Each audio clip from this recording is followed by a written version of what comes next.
You're busy, you've got a decent practice, but nobody wants to be decent. You want to be great, and you want to have a great practice. So how did the most productive, profitable dentist in the nation balance real life, work, and profits, and somehow make it all seem fun? Well, it comes down to simple, everyday practices. So grab a lunch, join us as we chat with top clinicians and influencers to discover their formula for uncommon success. Are you ready? Then it's time to explore everyday practices with Vicki McManus-Peterson and Dr. Chad Johnson. Welcome back to Everyday Practices, everyone. So you've heard our latest episode with Dr. David Barnes from Pella, Iowa, and now we're going to join back in and talk about practice transitions. So Dave, why don't you tell us about how your practice transition went and how that got you to doing what you're doing now? Well, my practice, as we talked about in the previous podcast, was about starting from scratch and building my practice up to when I finally retired in 2013.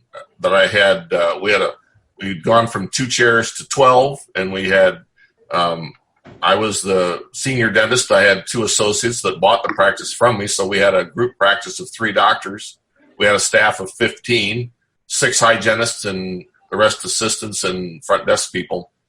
And to get to that step requires organization, and organization can only come about if you've been trained to understand how to delegate, how to make things be broken down into divisions in your office, and those divisions have to coordinate and communicate. In our office, it was we had administrative division, we had the hygiene division, and we had the production division, which included our dental assistants. And you have to have someone in kind of running the show for that. So we had at the top of the ladder, we had our assistant. We had one main assistant was the one who communicated with the office manager to share problems and talk about things that needed to change. Same thing in hygiene. It's one of your senior hygienists, and then the doctor is probably going to be the senior doctor, but there's going to be more input probably from the associate doctors as well. And before everyone says, "Oh, gee, I'd just love to be a practice like that," well, you need to understand that's not for everybody, because sometimes a solo practice is the way you want to go, and there's nothing wrong with that. You can be pretty large doing that as well. Again, it's going to take organization, and it will take delegation of duties, especially the duties that you don't want to do. And Chad will remember this significant comment that I've made to him at times. You should do what only you can do. And yes. What that means is, sure, you can pour up impressions, and you can answer the phone, and you can vacuum if you want. But why would you do that when you should be knuckle deep in somebody's mouth taking care of their problems? That's what only you can do. And the hygienist can't take care of that restoration. That's what only you can do that. So you need to find a way to divide the labor in such a manner that you can do what only you can do, and the rest of the stuff will get done. Your life will be way more simple, and it'll be way more fun. Fulfilling. If you can manage that transition, if you can manage that change. So I'm not saying that being a 6-chair or 6 doctor office is the best thing for everybody. It's not for everybody. Mm-hmm. When you're searching for an associate, this happened to me. I found that not everybody they wanted me to leave, and they wanted to take over, and they wanted to be a solo practitioner. Well, that wasn't what I wanted to do yet, so those people fell by the wayside. And right at the very end, when I did retire, we had brought in a young fellow that was going to be my 2 new owners are going to be his associate. And as it turned out, he was there about 6 months and realized, Paul says, this isn't what I want. I want a solo practice. He thought he wanted it because he saw some things that he admired in our business. But as it turns out, he just wasn't cut out for that. So he ended up leaving, and they haven't replaced him yet, but they're still doing great. They got more business than they can handle. So I think at some point they're going to probably have to. One of your questions was also, when do you decide to do that? How do you decide to do that? I think it's a matter of economics, and I think it's a matter of personnel, because you can only stretch yourself so thin as a dentist. And I think a good rule of thumb that I would follow is I would look for, when you've achieved a point where you have between 1,600 and 2,000 patients, it's time for you to think about expanding, and you have to do it both physically and personnel. You're going to need to find an associate to come in, and you should probably be working with 2 hygienists at that point. But it would be best if you want to get larger and bring an associate in, you're going to bring in first a hygienist and then a dentist to be part of that, or the other way around. But you're going to slowly expand till that person achieves 1,600 patients in their book, and they're 2 hygienists and they're on their own. No matter how many other ancillary staff you need, that'll depend on automation and technology and the kind of things that, you just need to be efficient. But a doctor's time can only be spread so thin. Mm-hmm. Same thing with hygienists. And that 1,600 number is kind of, that's, if you've got a dental hygienist that sees 8 patients a day, 1 hour for each, and they work the normal 2,000 hours a year, then they're going to be able to see 1,600 visits. That's right. And those visits you're going to have, if you're going to see patients twice a year for that recall, then that hygienist can really only handle 800 people. Right. So if you got 2 hygienists and 800 people for each hygienist, that means the doctor is busy at 1,600 patients. Mm-hmm. So just by doing simple math, that kind of can help you to say, well, gee, I'm almost at that point. Do I pull the trigger yet? Well, depends on what kind of style of dentistry are you doing? Are you doing full mouth rehabs that you can be interrupted once every hour? Is that going to work for you? Or are you doing emergency work? Are you an endo guy? Do you like doing dentures? There's just, then it depends on what kind of schedule do you set up. And Chad, we had this discussion before about scheduling. Yeah. Yes. How you do things with rocks and then smaller rocks, and then finally you fill all the gaps with sand, right? We scheduled by means of rocks. I'm sure your coaches, as a coach, you've helped people think about how they schedule. Right. If you're filling your whole schedule with sand and you're not filling it with rocks, you need to somehow change your scheduling, but it might mean you need another doctor to take over the sand stuff. So you can, to take care of that stuff while you go off and do, a more mature dentist practice, and bring in a young person to hone their skills on these other easier to do procedures. And maybe they'll even do a little hygiene. They have to be willing to be flexible to do a lot of different things as they're honing their skills, like you as the senior doctor did when you began your career as a dentist. So right. I know that I throw a lot of stuff out there right now. I'm not sure much of that's sticking to the wall, but is there anything that comes out of that's a question that you can think of? I have a question. So with the emergence of corporate dentistry and DSOs and things like that, do you still see that there's a viable economic path for dentists who want to remain solo, small group, or building large groups like you did?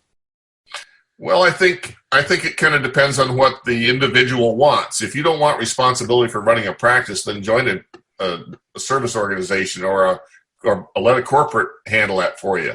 And you just work for a salary, you go home at night, you're happy, everything's good. That suits some people. People who have, like Chad and myself, we have a tremendous desire to be the owners. We want to achieve, we get gratification not just from doing the dentistry, but from owning a business as well. Because that provides us with a kind of a pat on the back. We kind of get a warm fuzzy from that. So, because it's a challenge. It's not easy to run a business. It certainly isn't. It's probably the most challenging thing of dentistry is the running of that business, not the dentistry. Once you've kind of gotten the routine, you can do dentistry almost blindfolded, and you still can come out with a good result. But business, man, that takes so many more skills that no one, and here's the odd thing, and maybe no one's really thought about this, but it's rarely taught in school. When I was in school, I got 1 hour of contact time, and it was provided by a guy who probably shouldn't have been teaching it. And honestly, it didn't serve me very well for 20 years until I found a coach to get me to do what I needed to do. Mm-hmm. The old adage, those who can do, those that can't teach. You've heard that before. Sometimes that's the case in dental school. But I don't know that it should be dictated by how hard it is to do something, because anything can be overcome with organization and willpower and drive. So the easy route isn't always go to a corporate dentistry or start a solo practice. Or the easier, it just depends on your personality and your makeup. If you want to be part of a group practice because you like the interaction between you and your coworker, your co-owner, so to speak, if it's an ownership sharing thing, that can be very rewarding. And I think I missed out on that when I was a solo practice. I kind of needed it and I didn't get it. But I was an independent cuss too and kind of wanted my own way. But eventually I realized that there was a shortcoming in that I could actually do better if I joined forces with somebody. So Yep. Well, I love that. I think anyone who's listening to us knows that you and I have a very inclusive view of the world. We know that there are so many different models. All of them can work. And Dr. Barnes, you really drove home that point. Almost anything can become overcome with, and you said organization and something else. Almost willpower. And willpower, commitment. Yeah. Intention, like we talked about before. Intention. Mm-hmm. So just choose your model. Yep. Commit to it. Yeah. Organize it. And have fun with it. And just have fun with it. Some ways are going to be more expensive, and some people are a little risk averse. They may not want the risk that's associated with running a business if they don't feel confident in training. My advice to you then is find someone who's done it. Wow. And go figure out how they did it, and don't reinvent the wheel. Just go talk to somebody that's done it and get advice from them. You won't find anyone that will turn you down, because everyone loves to share their story. They all want to tell how they succeeded. That's not usually an issue that they'll say, "Oh, go away, stop bothering me." That's not going to happen.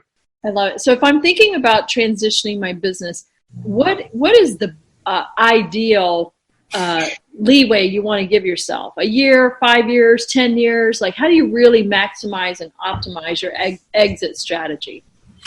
For me, it was, well, that's a really hard question. I think you probably need to give yourself a pretty good lead time, because it won't be easy to find the first associate you get, the one that you're going to stick with, the one that will eventually be your buyer.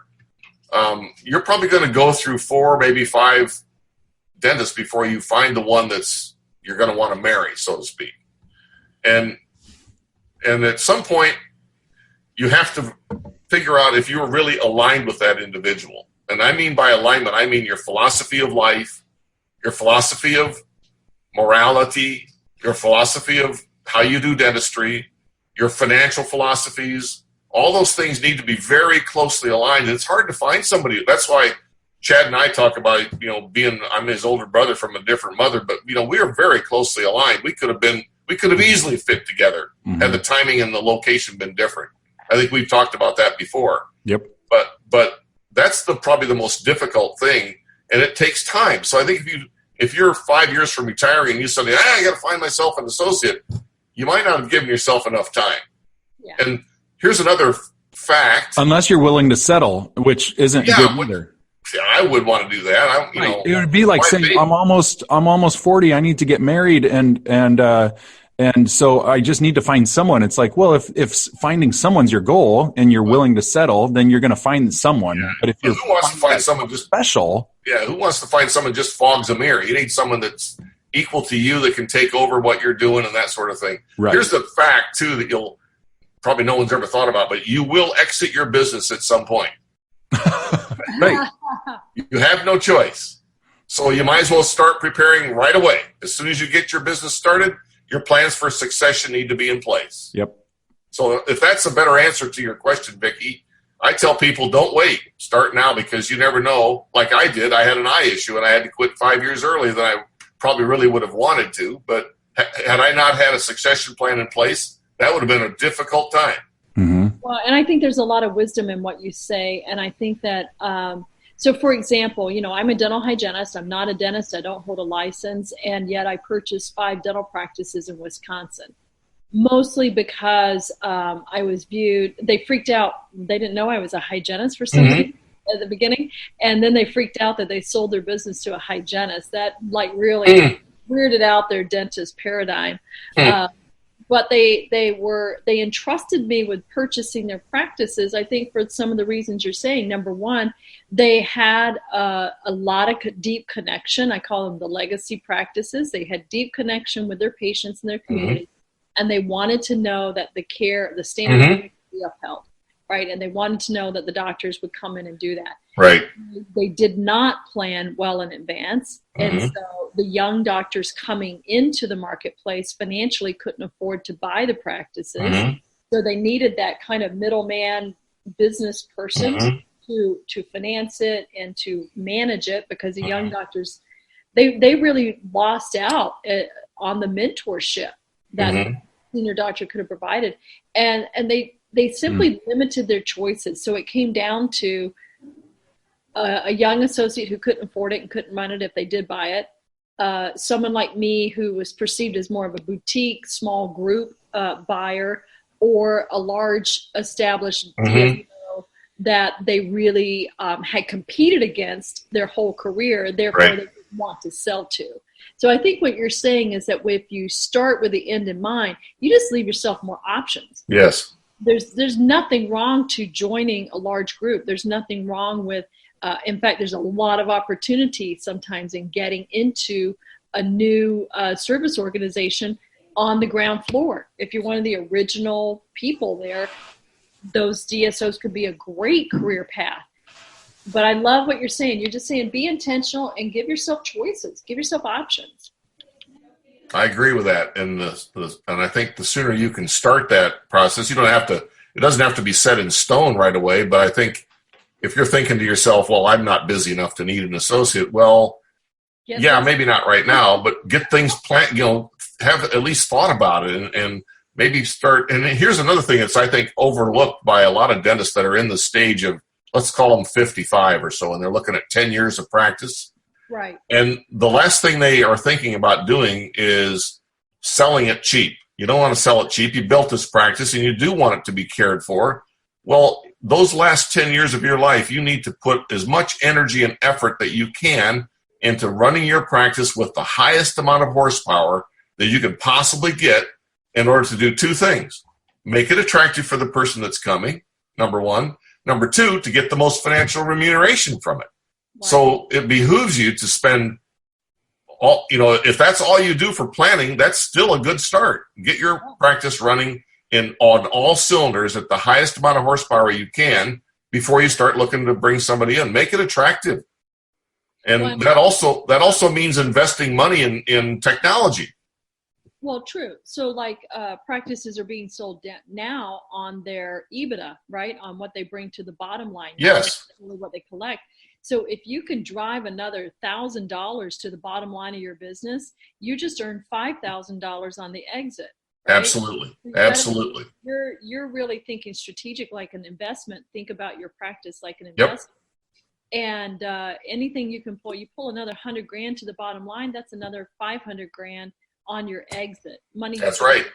So it's really, I love entrepreneurship for dentists. I love your thinking because you can't get those kind of returns in Wall Street. Nope. You cannot. Nope. You can't put $100,000 into it and 3 to 4 years from now get $500,000 out. Yeah, that's right. Dave's always told me, invest in what you know, and dentistry is what we know, like that will get our best return out of dentistry. And I sometimes I go, man, is that true? But it is.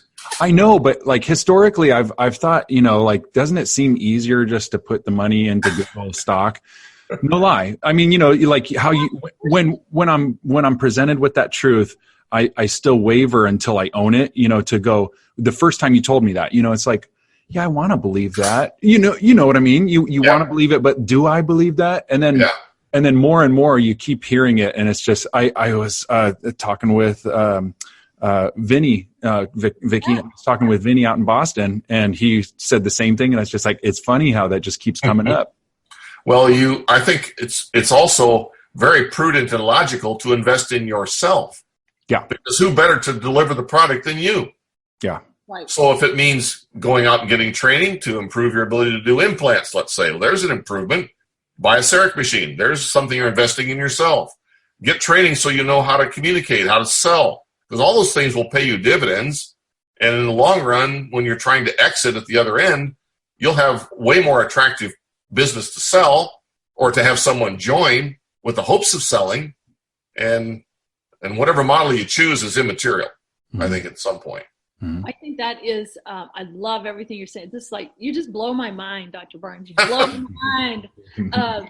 There is actually, within large organizational dentistry, they really don't want super dentists because they're very difficult to replace. So I think that's another reason why you need this decade of ramping up, because you've got to choose, like, I'm going down this implant path so this guy can, or woman can get their skill set up, and I need to help make sure they get their skill set up. Otherwise, the service mix of the business changes and the revenues change and the profits change, the whole flavor of the practice changes. Give me your best advice for dentists who, I run into this a lot. Yeah, I want an associate. And it's like, great. Question number one, how will you mentor them? What will your mentorship program be? How much time can you set aside for that? And they're like, no.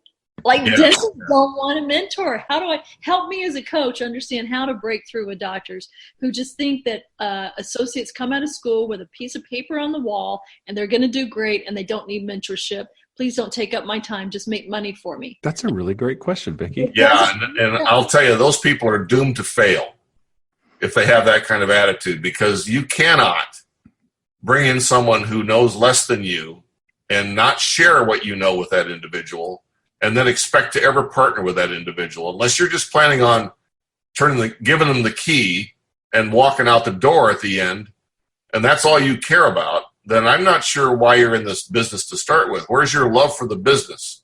Where's your affinity for the people that you work with? And where's your allegiance to the patients that you have? Right. Your attitude is a little cockeyed, in my opinion. That's just my opinion, of course. Other people have other opinions, I'm sure. But if you mean to have an impact on the world or leave a legacy or have your life have a meaning, then let's make sure you put it into something that matters, which is mentoring people and helping them to see how not to make mistakes, how to do things better. The world needs to be not to have to suffer through the same mistakes every generation. It needs to get better. Yeah. So, see, now you're teaching me and our audience, you're teaching the true meaning of investment. I am putting on the vest. I am investing in myself. Yes. I am investing in my team. I'm investing in my business. Yep. And that is what pays the dividends. Yep. I was taught by my coach, Bill, and I'm going to share this because I think it's kind of important. When you make decisions, and the decision is going to influence yourself, then that's the smallest circle your decision can affect is you. The next circle out from that is your offspring. So that would be your spouse, your family, your kids, grandkids down the road. If your decision benefits that circle, then that's still a good decision. If this next circle out from that is your community that you live in, if the decision you make makes that circle better, then that's a great decision that you're making.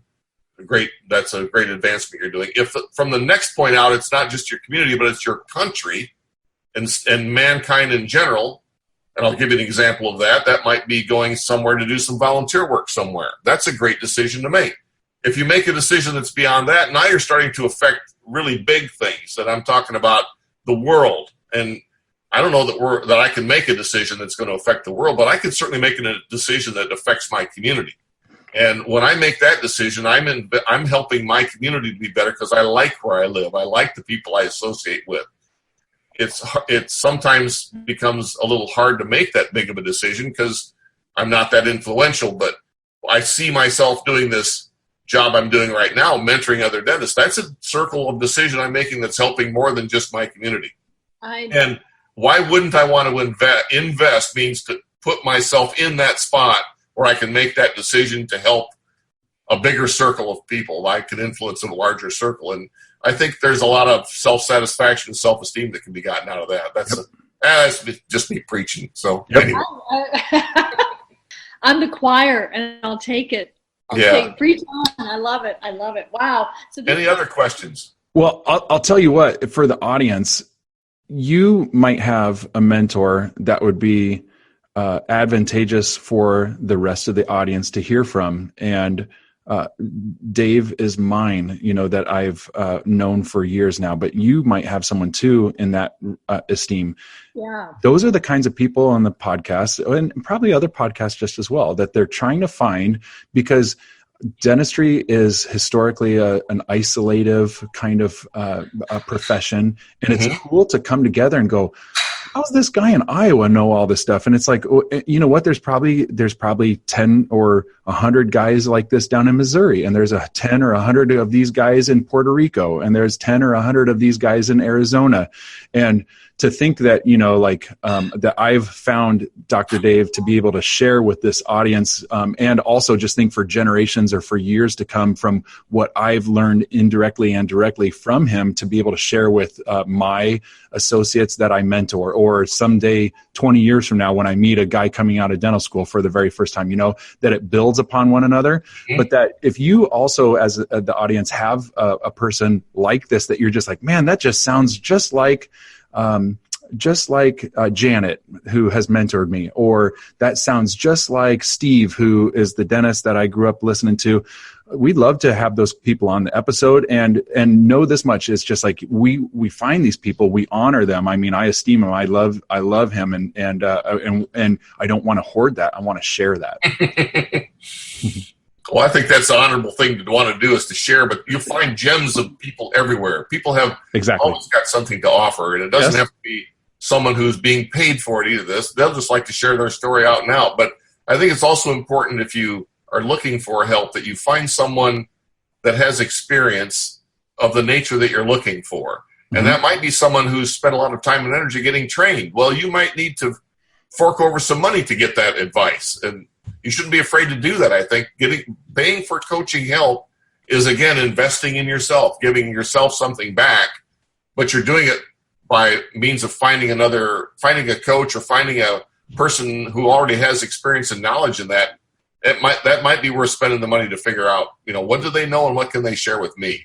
That said, you've got a conference coming up on September 18th through the 22nd. Can you tell us about that in Oregon? Yeah, I'm going to be on a panel. The company that I chose to use back in the day for my consultant, and of whom my coach Bill was a part of. Mm-hmm. Can I say their name? Is that okay? Go ahead. It's the Silken management company. Mm-hmm. They're out of Portland, Oregon, and I owe them a tremendous amount of debt I would never be able to repay. And anyway, I talk with their prospective clients almost one a week that calls me and says, "Hey, what did you do? And how did you like Silken?" and so on. And I give them a kind of a testimonial, encouraging them to seek help, to get some coaching, and to find someone that knows more than you. And if it costs a lot of money, just buck up and go do it, because you probably need to spend the money and invest in yourself anyway. Part of it, though, is in this conference that I'm going to be attending is a conference roundtable, and I'm a panelist in that talks about transitioning. How did I transition? When did I transition? What kind of questions did I ask before I did that? What was my story? And I'm going to be delivering that at this conference in Hood River, just up the road from Portland. So I'm excited about the opportunity, because a lot of these dentists that are there are experienced dentists, so they've got time in the saddle, and they're probably just approaching that 55-year-old stage where they're going to want to retire. So I'm looking forward to the opportunity to visit with those dentists. Mm-hmm. So that I'm just thinking on the map. That's like past Multnomah Falls. Yes. Very cool. That's a beautiful area. In the shadow of where they do that windsurfing stuff on the Hood River. I've seen that. Exactly. Yeah, I've seen it too. It's so awesome. I've never done it, but wow. Bridge of the Gods too, right nearby. Exactly. Yeah. So anyway, that's going to be a kind of a fun thing for me. Have you been out to that area before? Is that right? I went out there and participated in a symposium they did once before, about 4 years ago, and it was a delicious place to be. They got home crafted brew and wine and all kinds of great food, and just a luxurious resort to stay in. So I'm privileged to be asked to come out again. Well, buddy, I appreciate you coming on and helping us. Sorry that your answer is probably still eggs, so I won't even ask. How about bacon and eggs? Vicky hates that I rip on eggs. How about brownies or flan? Yes. Well, everyone, thanks for joining us today for Everyday Practices, and we'll see you on the next episode. Bring your lunch or take us to the gym again next week to improve your everyday practices. Also, subscribe on iTunes, follow us on social media, and sign up for our email list. Now get out there and win with Everyday Practices.